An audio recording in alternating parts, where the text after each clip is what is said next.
in this session, yeah, making choices. It's something I have never been good at.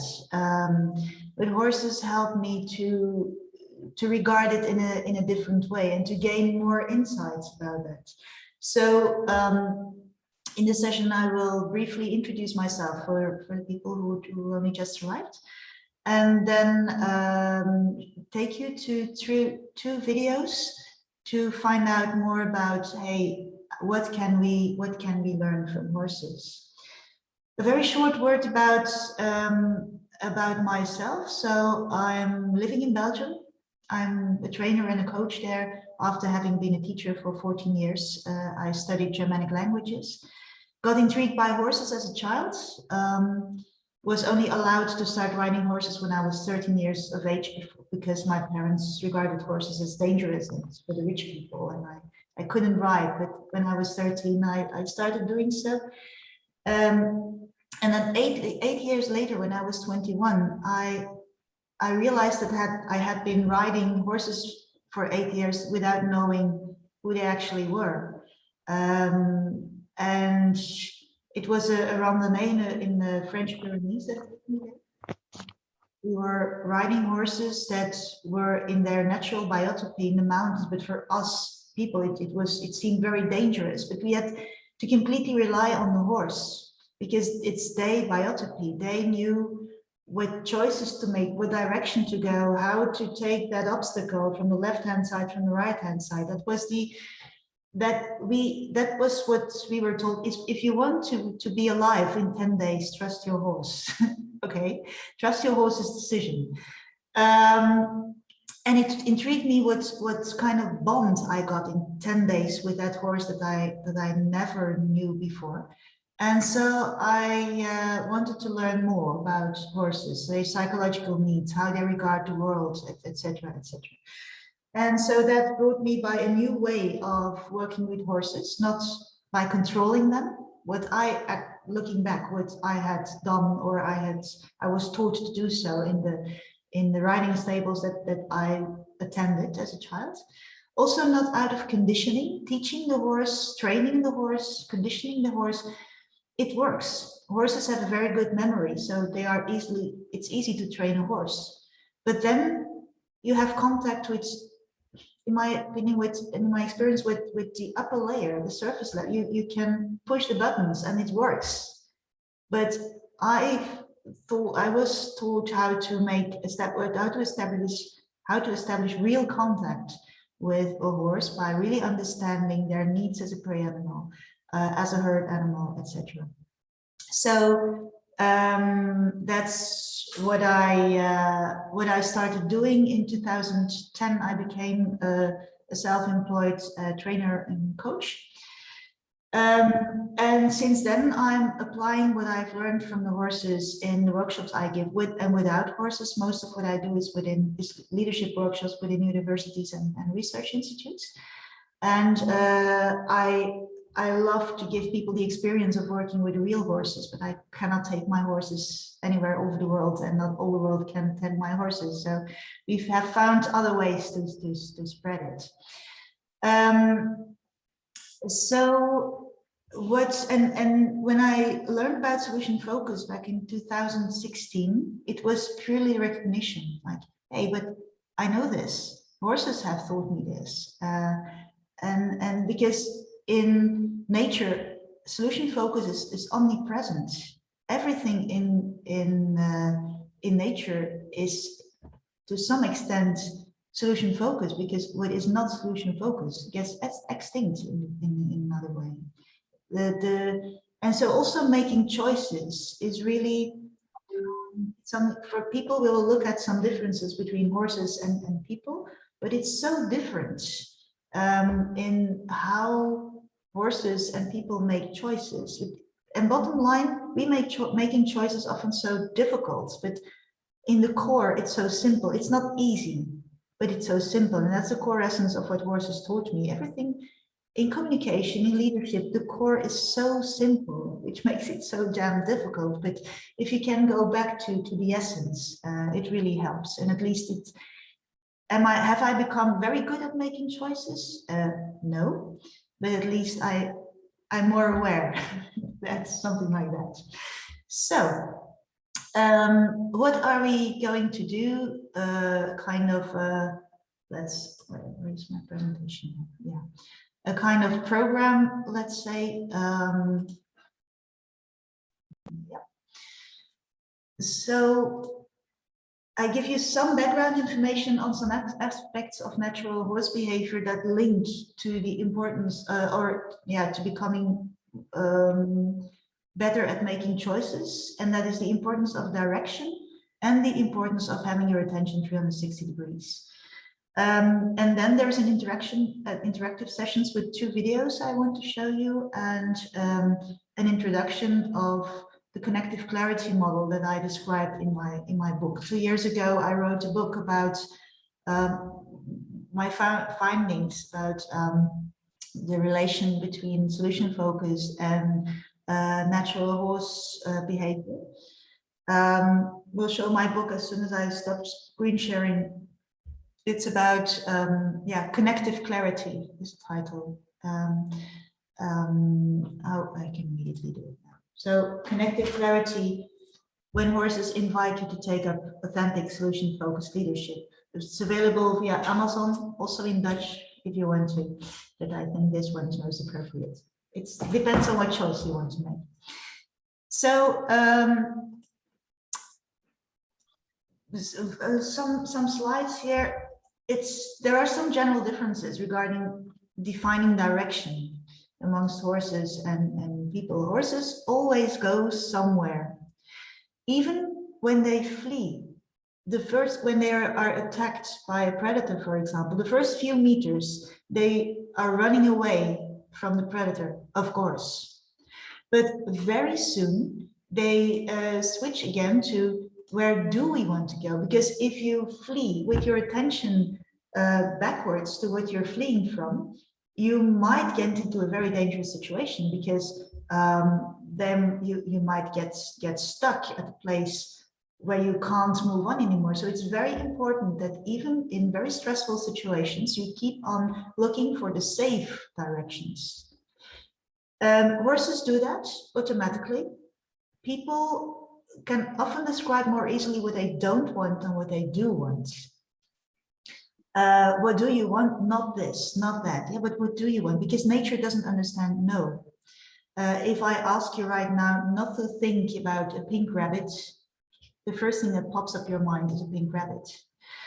For example, if you take in winter, when you take a horse out of the meadow and there's a lot of grass outside of the meadow, but not in the meadow, and a horse starts eating grass immediately when you got out of the meadow, I see a lot of people asking the horse, telling the horse what not to do. Don't eat grass. But then you focus your attention so much on eat grass, because nature doesn't understand no, that you get a conflict right away without even realizing it. Even the smallest child walks away with a horse much more easily if let's go over there. So what do you want? And again, that's very solution focused. What is the direction? What is the preferred future? So horses really, what you do not want can be helpful as a context. It can help you choose, come to your definite choice. But in taking action, you really need to be able to describe exactly what do you want. For horses, everything is information you can subsequently do something with. There is no right or wrong.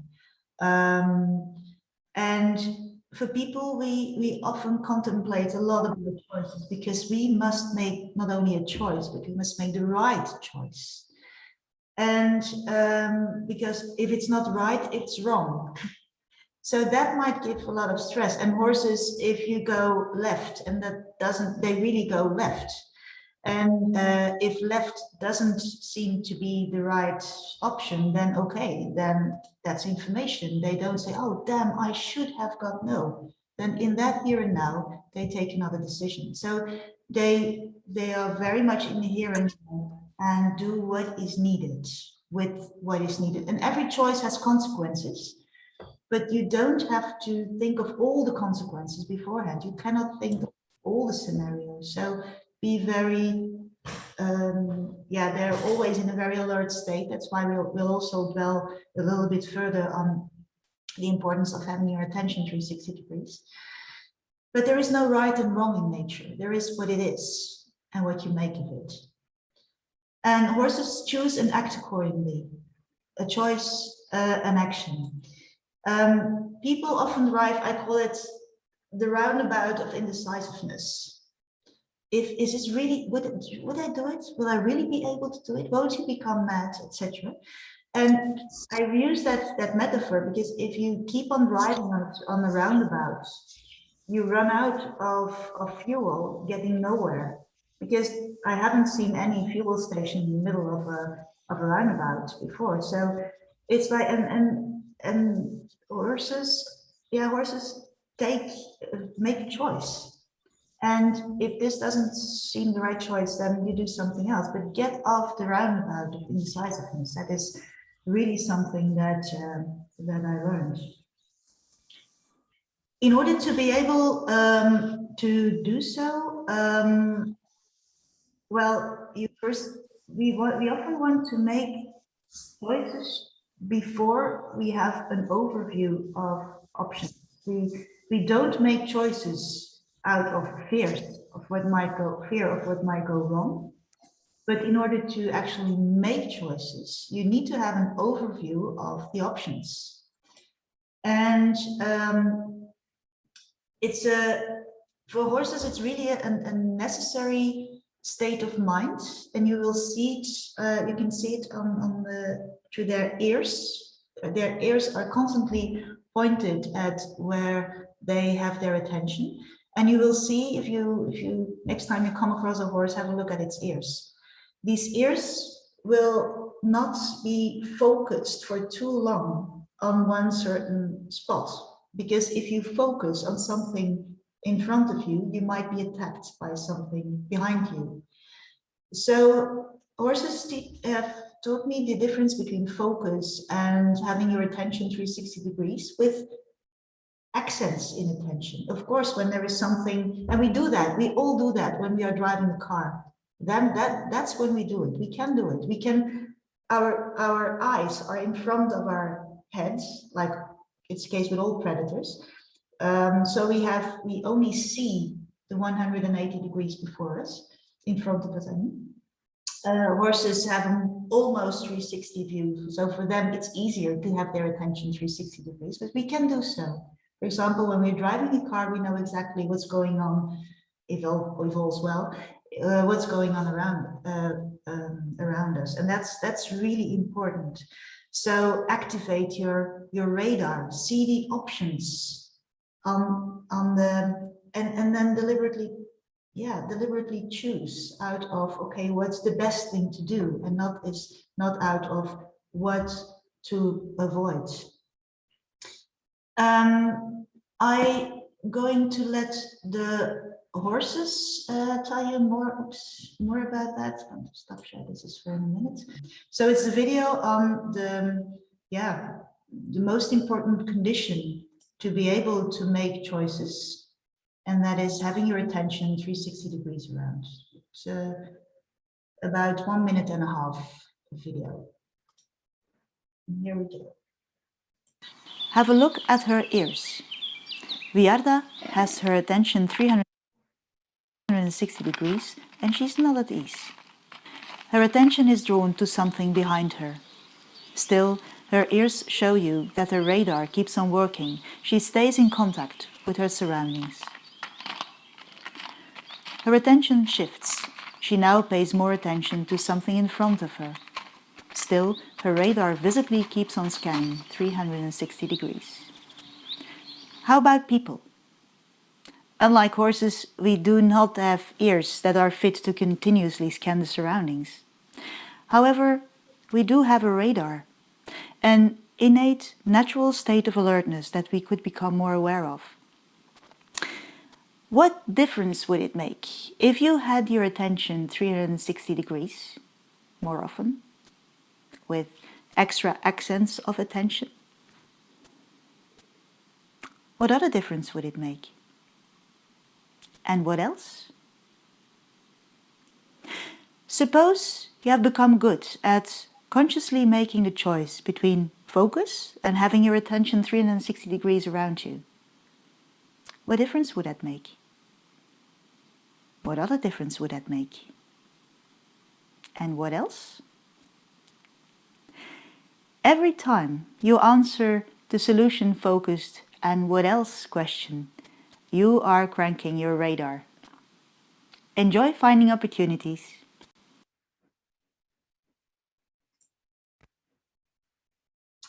Okay, so just to give you, before we then go to actually giving direction and making choices, a brief question, like you can unmute yourself, or you could put your answers in the chat, or if you have a question, please feel free to ask them. But how might this idea of the radar as a good condition of making sound choices, how might this be helpful? Are you doing it already, or you say, okay, this might also indeed be more helpful to me? Any thoughts on that or questions on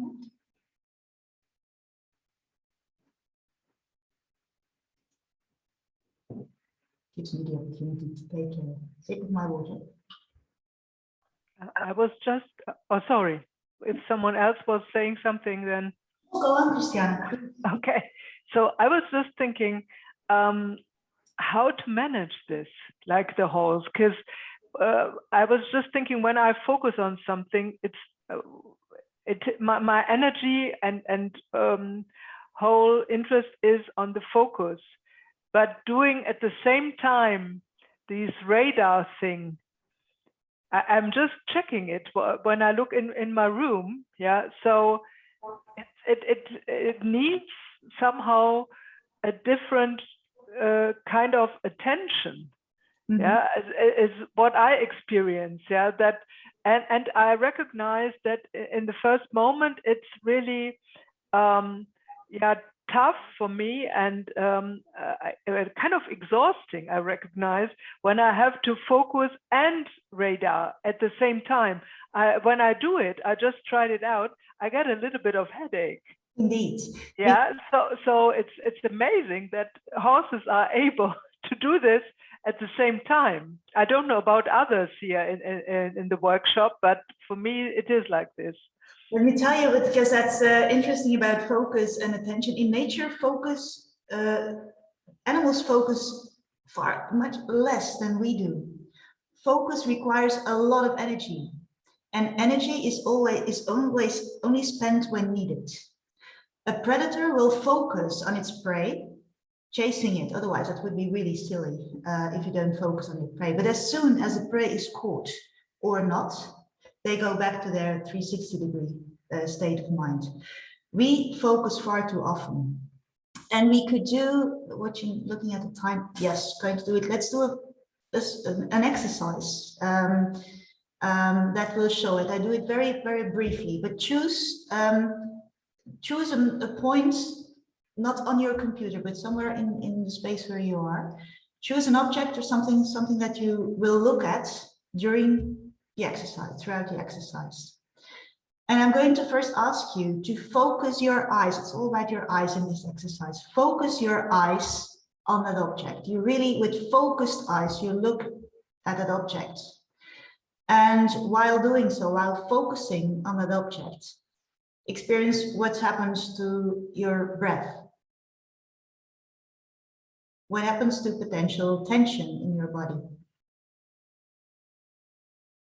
And what do you see around that point you're focusing on? You keep on looking at that same object and you make your eyes soft. You look with soft eyes to that object and feel what happens to your breath and to potential tension in your body. And what do you see apart from the object or around the object you're looking at? The second but last variant is you make your eyes well, let's say tired. You look with tired eyes to that object. What happens? What do you see?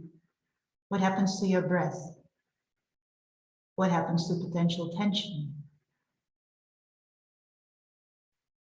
And then you turn back to soft eyes. What happens to your breath? To potential tension? And to what else you see apart from what you're looking at. We have no time to elaborate on this exercise, but very briefly, to elaborate too long on this exercise, but very briefly, it may be very individual, but what differences do you notice? There's no right or wrong, everything is information, and it may be very individual. What do you notice? Yeah, Katarina? I realized that I sort of held my breath when I focused. I stopped breathing and I had more tension and it grew less and less. It was really interesting. Yes. Yeah, something like that. And there is nothing wrong with focusing. But what if we would focus only when it's needed? There are things we have to focus on, things that need all our attention, but realize how tiring this is for your body, how much energy this costs. And in nature, that would be, we wouldn't be very good survivors if we focus so much, because it requires a lot of attention, of energy, and it gives more yeah, it takes away our energy. Katarina? You know, it made me think of the quote by Steve the Chaser, "What is observed grows." And it showed me a different side to this quote. Because when I hear the quote, I think, oh, I want to observe this. I want to let it grow. But this has another side as well. This is what you showed us now, I think, that this grows, but not the rest of it. So yeah, thank you very much for pointing this out in a way. Thank you. And horses have this, well, this tired state of mind is also, it costs alertness. Everything might be blurry, and it undermines our ability to act. I have been observing horses living in a semi-wild state for a couple of years. But also when you look at animals, you see this softness, this soft eyes, soft but alert. They look around, they are awake. I call it awake eyes. And that is, they don't have this tension and then compensation. For those who followed the previous session, it's the same, it's analogous to the over energy compensating with the under energy.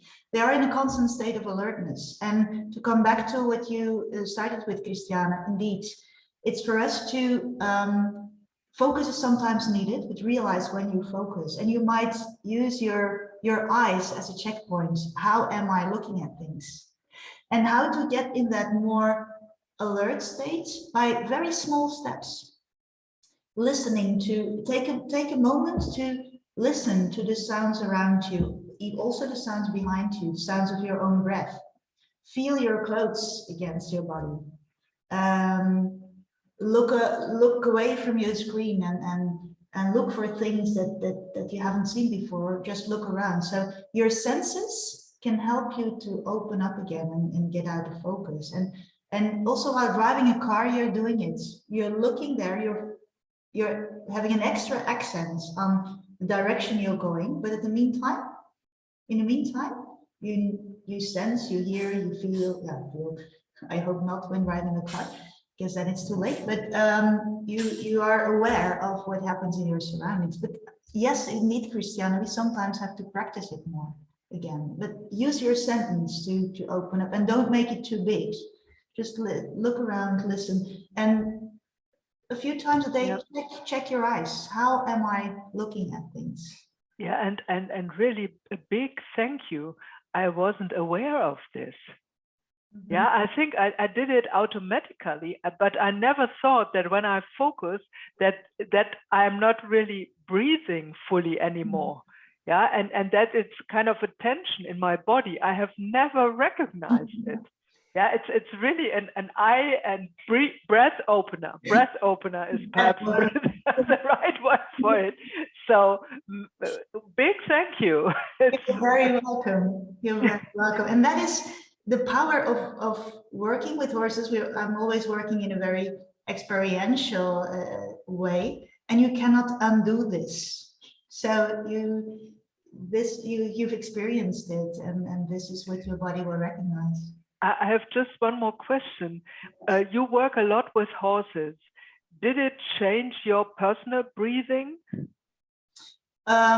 Yes, again, I work a lot with horses, but I am a human. So I jump in a pitfall of focusing when it's not necessary. But my horses instantly make me aware of things. I have 11 horses to take care of every day. So I have good practicing moments every day.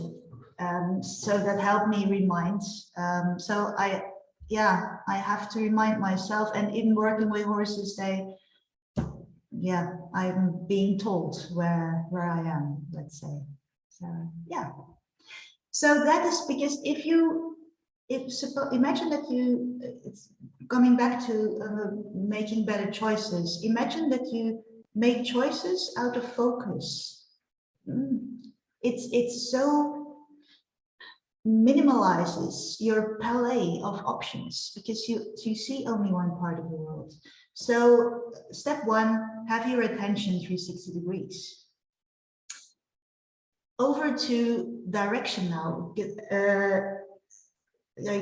I will show you another video and also come back to that. Well, I first let you watch the video.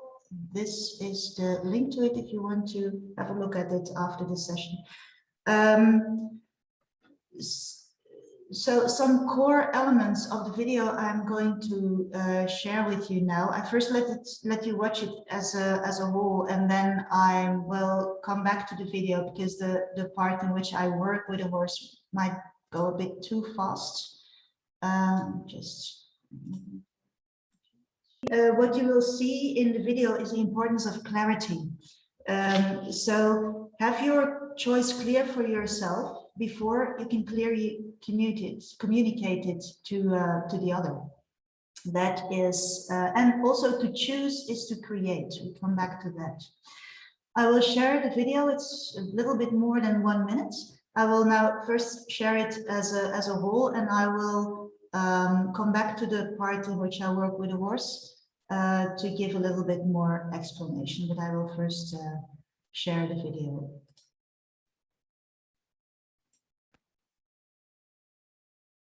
Here we go. In the previous video about attention, I described the importance of turning on your radar to see options. However, you can lose yourself in a multitude of options if you do not subsequently make choices. When I make a clear choice about where to go and I sincerely invite her to join, which I will explain in the next session, Manu has something to say yes to. When I don't make a clear choice about where to go, I am less and here even completely not meaningful. So Manu makes her own choices. At all times, I can continue our conversation if I make a genuine choice, communicate it clearly, and invite her to join in. You don't always choose what you find on your path. You do have a choice in how you deal with it. To choose is to create. Imagine what difference this way of looking at choosing could make.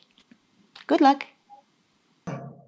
So I will go back to the part with the horse, and it's really making choices out of having an overview starts really with clarity, and it's also the intention. You will notice that and it's about choosing, making choices, and inviting the other to join your choice. What happens? I'm inviting the horse to say yes to the choice I made. If I'm not clear, then the horse does what she wants. Her name is Manu. And imagine that we as people could be so clear as what happens here. if your message is not clear, if your choice is not clear, I needn't take it into account. That's actually what is happening here. So let's have a look again at the specific parts in which I work with a horse. So being clear in the first part is really, I'm really immersed in my message. It's not something I think of. If my choice is only in my head, then the horse cannot read it. I really have to walk my talk here, literally. I really have to radiate my choice, from my center walk my choice. I really have to mean it. Otherwise, it has to be clear, and I have to mean it. Otherwise, it's not taken into account. So in the first Clear choice about where to go, and I sincerely invite her to join. You see also my attention is 360 degrees. I'm always looking at, I'm scanning the surroundings, because it's the only way in which I can really tell the horse, okay, it's safe. I'm not focusing on the horse. I'm walking my decision here, my choice. And in the meantime, I'm really present, looking around. And you will notice that in the next moment when I stop being present, you will also see that I stop my radar from scanning the environment. Which I will explain in the next session. Manu has something to say yes to. When I don't make a clear choice about where to go, I am less, and here even completely not meaningful. And that is, I think, very interesting. And this is one of my horses who is really sensitive to direction. She's really clear. As amongst people, there are sometimes individuals have more credit and sometimes not. And one day is different from another. But here, if I'm not clear in where to go to, she just chooses for herself. And now I could, so if you communicate something to someone and that person doesn't live up to your expectation, you can do two things. And blame the other, start with blaming the other, or checking, hey, yeah, what can I do in order to make my message more seen? So here I see the horse's behavior gives me information about how my message has come across, being not here. And I'm not going to convince the horse. I'm not going to beg her to come back. The only thing that is needed is, okay, apparently I have to be more firm again in my choice, in what I invite her to, and that's what happens in the next part. So Manu makes her own choices. At all times, I can continue our conversation if I make a genuine choice, communicate it clearly, and invite her to join in. So, what does this tell you about making choices before we turn to the last parts? How do you recognize this? How can it helpful? How can it be helpful? Nothing to add? So for me, I think it teaches me kind of, the more clear I am, the more, also people around me or this horse, will accompany me. So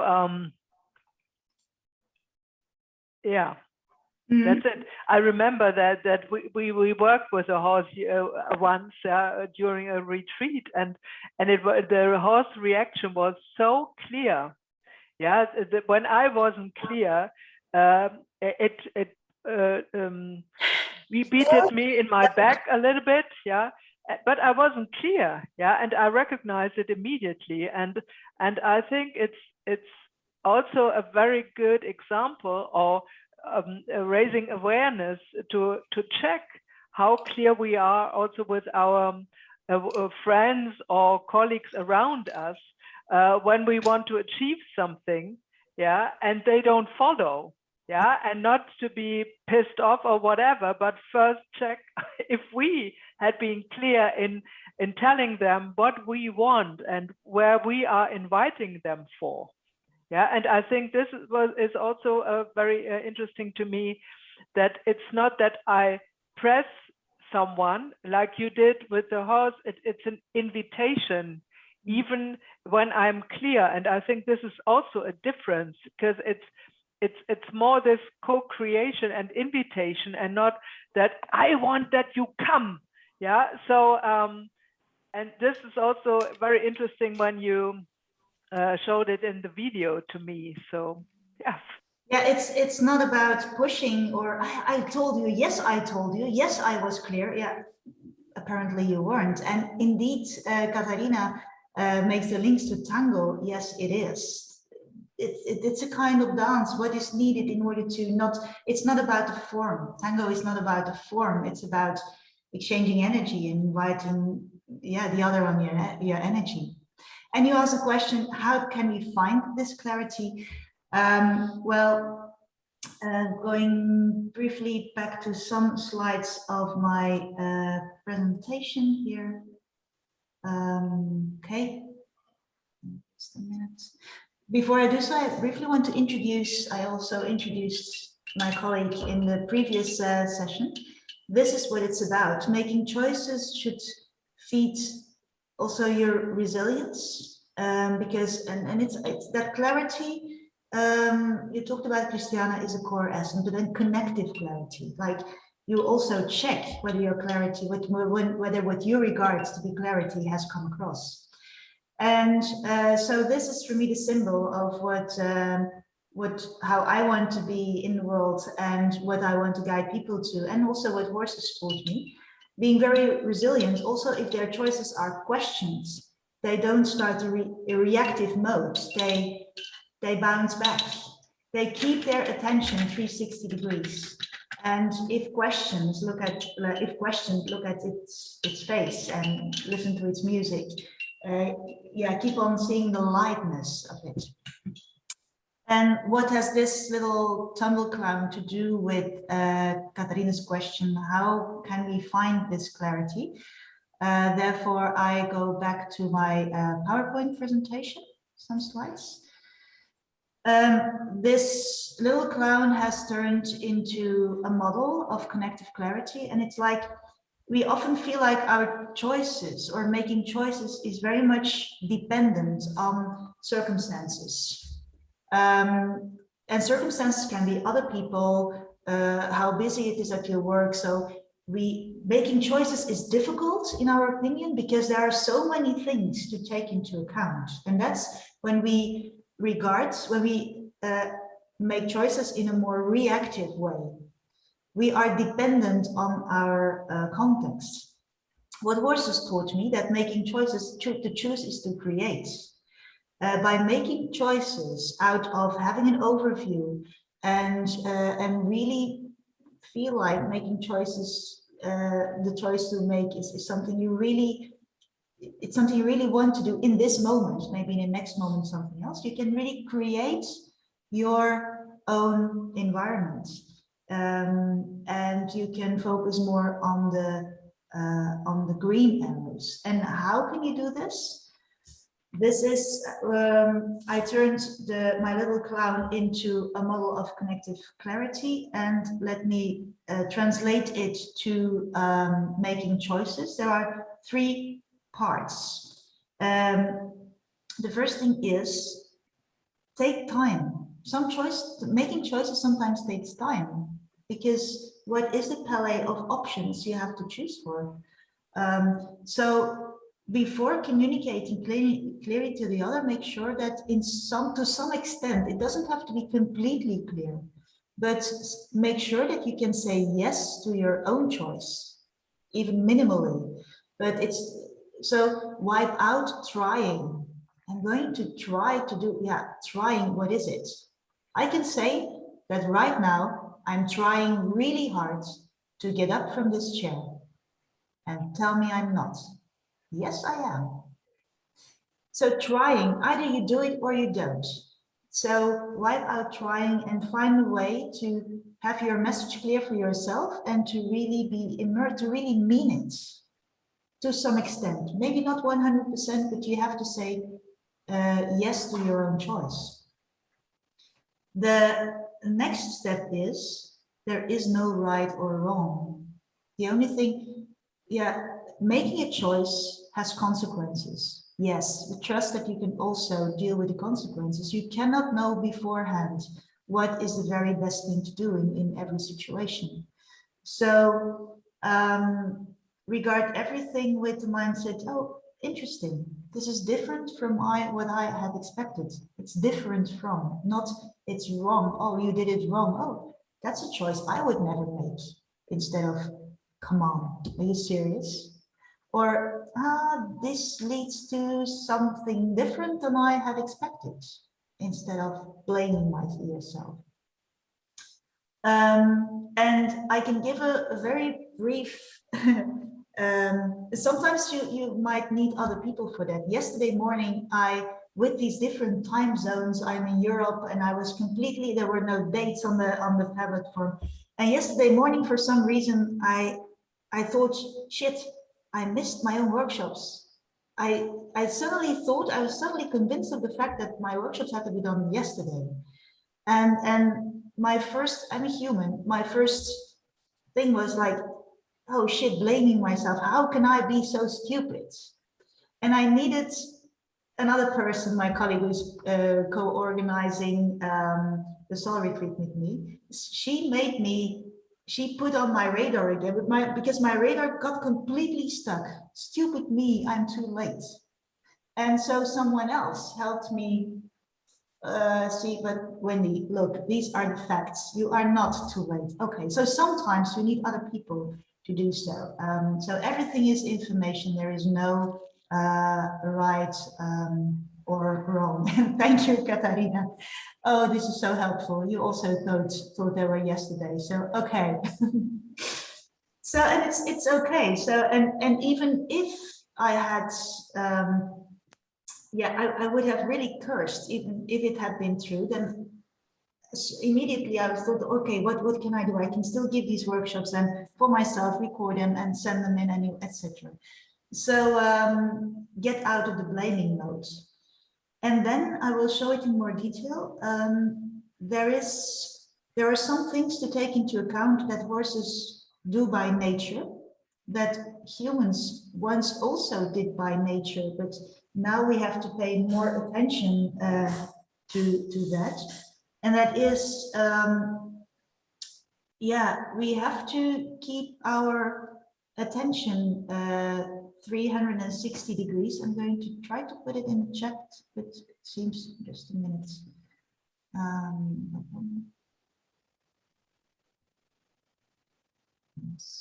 Yes.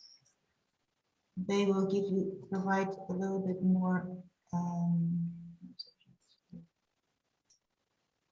These are the core elements on the cards. So step one, and horses, it's a continuous,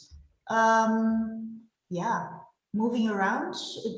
Horses continuously walk this circle. They always, as a starting point, have their attention 360 degrees. Out of that, they make a genuine choice. They have a clear direction. Out of that, they don't push others towards their choice, but they powerfully invite others to say yes. For those who followed the previous session on becoming meaningful, it's about that, not how do I make the other follow me, but how can I invite the other to say yes to my message. Communicate your choice in a thorough way, not cautious, not bold or reckless. In nature, caution does not exist. No, caution is very problem-oriented. Something might go wrong, and it's. My mother was afraid of horses, so when I was a child, and they finally let me ride. When I left home to go horse riding, they didn't have fun. My mother said, "Be cautious," and it had an impact because caution feeds fear. And in nature, for example, a monkey jumping through a tree will not do that cautiously. That branch might break. I might not be able to cover that distance. They also don't do it, they don't jump recklessly. Oh, we'll see what happens. No, in nature, everything takes good care of itself. They do it, hey, welcome, Owen. They do it in a thorough way, step by step, what is the most, yeah, and that is just constantly checking. If you make a decision, make a choice, continuously check. Is this, do you understand me well? Yeah, I use a lot of, yeah, prepare well, act stupid. That's one of my mottos. I prepare well. I thoroughly think about choices I make. And when in communicating them, act stupid is one of my favorites. Like, don't exaggerate it, of course, but do I hear you say that? I see you frown. Have I made it clear? Do we get it? Do I hear you, etc. So constantly check for good understanding. Horses do that amongst themselves, amongst each other. They constantly, they make sure their message comes across. And I'm very fond of the eternity symbol, the line 8. Horses communicate clear messages, clear choices, and they will always make sure it comes across. Amongst people, communicating choices is often one directional. They throw choices, and I told you so, but continuously check and attune. So yeah, that is what I do, what I describe in my book. I will make sure you get all the slides, and what I do in individual coachings, webinars, and team coachings. But so to come back to the core, what can help you to indeed actually make choices. It's really having the overview first, making distinction between focus and attention 360 degrees. Have it clear for yourself first. Make sure you find reasons for yourself to say yes to your choice, and have this mindset of interesting. Always go through the 3 parts of this connective clarity model. Is my attention 360 degrees? How clear is my direction? Am I powerfully inviting? Am I proceeding in thorough steps? And how am I dealing with the red arrows, the situation in a, well, neutral, I call it an unencumbered way. Unencumbered stands for, yeah, it's a house free from mortgage. It's like making a distinction between what is my message, what is my choice, and what do I regard as emotions, interpretations, scenarios, judgments, and keep these 2 separated a bit. That is what I wanted to share with you. And yeah, I'm curious to find out whether there are any questions, or whether you have any ahas you want to share around this topic, or what is your harvest from this topic. You can share it with me, or you can prepare for the next session. Up to you. I think I shared it in the process. So already in the beginning, that one thing was definitely what you mentioned in the beginning, with this focus and breathing. That when I focus, that I breathe small, or how to explain it. It's narrowed kind of, and yeah. And kind of limited. It's not taking the whole potential, I felt.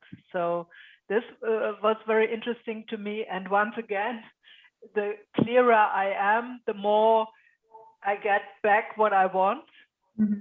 So, and perhaps most important is you mentioned kind of this creation, that it's a creation process, and that not this blaming part is coming in, that it's much more playful instead of, oh, there is a choice and this choice must be right, otherwise it's wrong, and what can happen when I take a wrong choice, and so on. And this is also, yeah, for me, very important, that I don't blame myself or see it as the world is stopping when I do take a choice which does not come out as if I want it. Yeah, so that it gets more, that it has more ease in it. Yeah, and self-appreciation, perhaps, something like that. Yeah. Thanks for sharing, because it makes the way in which horses make choices is very solution focused. Our thinking of you have to make the right choice, etc. It's very problem focused actually, because it's steered by fear. Horses make choices in a far more solution focused way, trusting the process, building further on their resources and their qualities. And so imagine that we could make choices more out of, okay, I've had in the overview, I'm doing this because I really mean it, and I trust that I trust my qualities, I trust my resources, I trust that I can do what is needed if yeah, reality turns out differently from what I regarded. So I think that's a much more solution-focused way of making choices than we often do. And also what you say, one last thing I wanted to add is, in making choices, I often use the metaphor of the GPS. So you cannot enter in a GPS, don't take me to Rome. And if you say Rome, yeah, where in Rome you get, the more precise you can be, and that is then specifically for people, less for horses.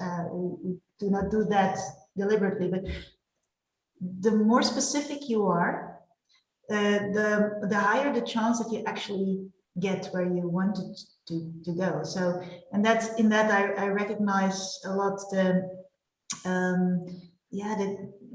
think of your best future into enough details. Details matter. So be precise enough in if you want to get somewhere specifically, then be as specific as possible, and don't communicate a vague option and expect others to exactly understand, oh, that's what you mean. So that's also what horses, they require that specificity from me. I really have to be very specific on my message, or I give them the space to fill it in themselves, and they will if they have the chance. Not because they don't like me, but also they don't do me a favor. For them, the fact that I'm their owner, if I'm not clear, they don't say yes to my choice either. When we all work with my horses, you might not notice who is the owner and who isn't, because they need clarity, connective clarity from whoever they communicate with. So that was what I wanted to share with you. I find a way to bring the recording to you through the big resource of all the workshops of the SF24, and also the PowerPoint presentation. And then I'm wishing you a very nourishing continuation of the SF24. Thank you so much for attending. Thank you. Thank you. Yeah. Yeah.